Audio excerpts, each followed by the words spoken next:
Tropes aren't just formulas, they're shortcuts to emotional impact. Use them well and your story resonates. Use them carelessly and readers tune out.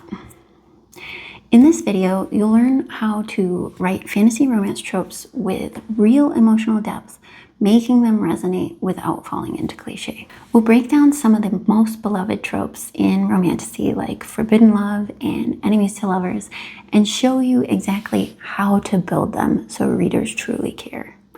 Plus, stick around for a bonus where I analyze a popular enemies to lovers tropes from Fourth Wing. I'll reveal what makes this trope work on a writer's level and challenge you to try it yourself. First up is the classic trope of forbidden love. This is where the impossible meets the irresistible. Love that feels like rebellion against a world that says no. But when the reasons for the forbiddenness feel vague or forced, the sacrifices seem cheap and the trope quickly loses its punch. So to write this trope well, you need to make the barrier powerful and specific. Don't just say they can't be together. Show us exactly why. Is it a magical curse, a divided kingdom, or an unbreakable vow? The clearer the obstacle, the higher the stakes. Number 2, raise emotional and real-world stakes. Let them risk something real. Magic, reputation, even their very lives. Draw a clear line between what they want and what they could lose. Every choice should feel dangerous. Let love feel dangerous, but irresistible. Build anticipation with secret meetings, coded glances, or accidental touches.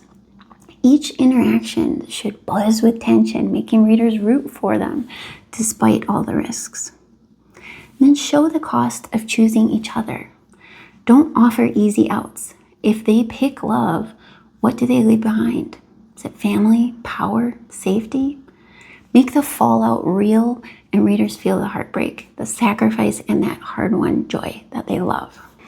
Next up, we have power dynamics.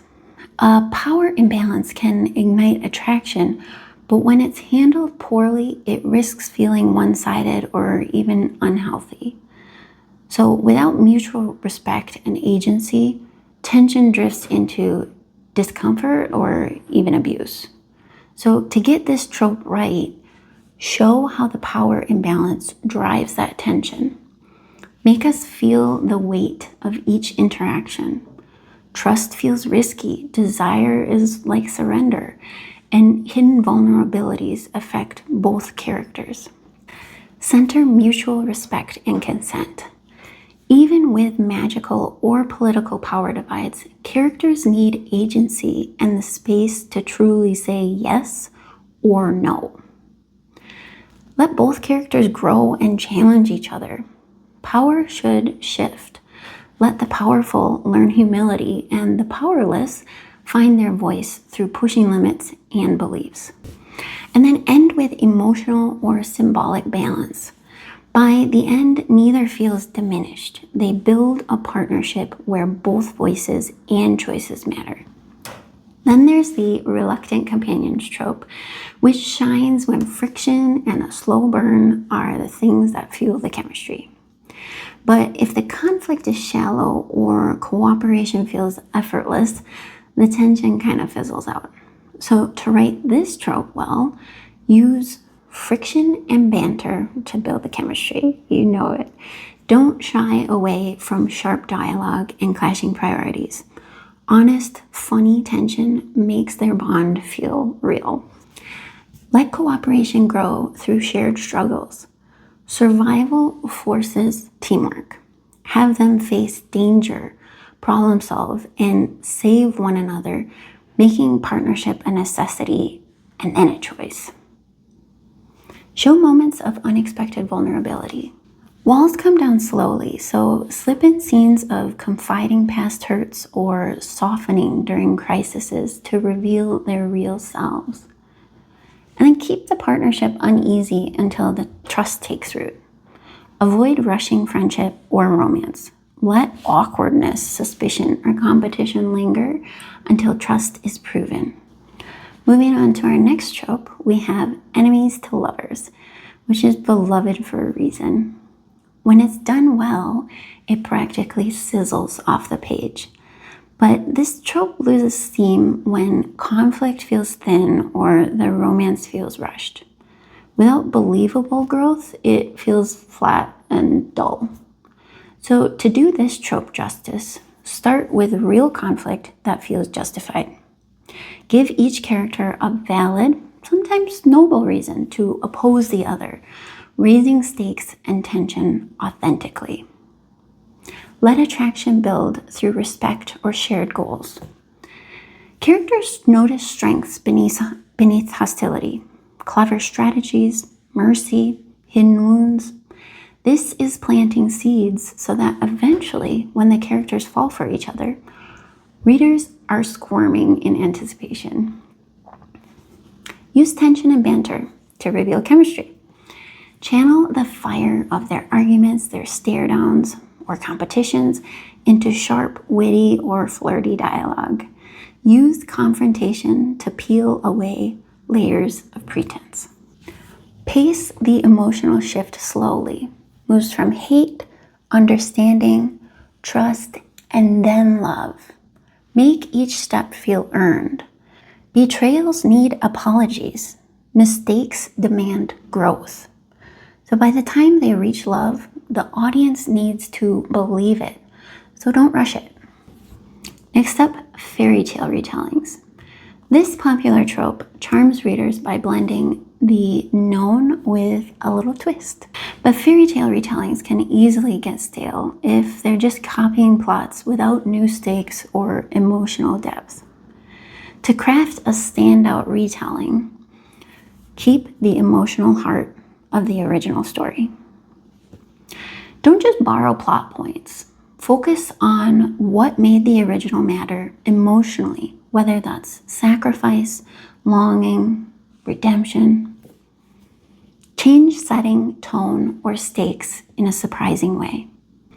Shift the fairy tale into a different world, a dystopian kingdom, a magical war, or a modern city. New settings mean new problems and new possibilities. Blend familiar tropes with new world building. Play with expectations. Give old villains nuance. Let heroes have flaws, or update the rules of magic and power. Use retellings to explore deeper or more mature themes. Don't shy away from the shadows. Tackle real, relatable struggles. Identity, agency, trauma, hidden beneath that fairy tale surface. For our final trope, we have fated mates. This magical trope is great for fantasy romance, but it can feel like a trap if destiny overtakes character agency. Without internal conflict and real choice, the bond loses its tension. So to nail this trope, build anticipation before revealing the connection. Drop hints, create mysterious dreams or magical signs. Let the reader and the characters yearn to know why they're drawn together. Let fate guide, but not control the characters. Love should not feel like a prison. Give characters the space to hesitate, to resist, or to walk away. Let both characters choose their bond, not just because they're supposed to, but because they want to. Show internal conflict between destiny and free will. Make them wonder, do I love because I have to, or because I want to?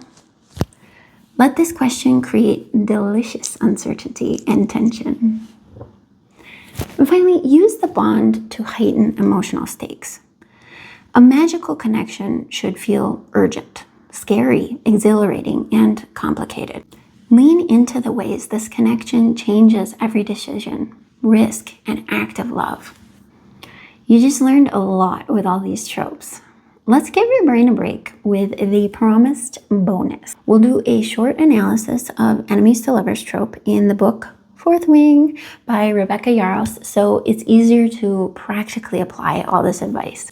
For context, no spoilers, Our story follows Violet Sorengale, a dragon rider trainee, and Xaden Ryerson, aka Shadow Daddy, her powerful and ruthless wing leader.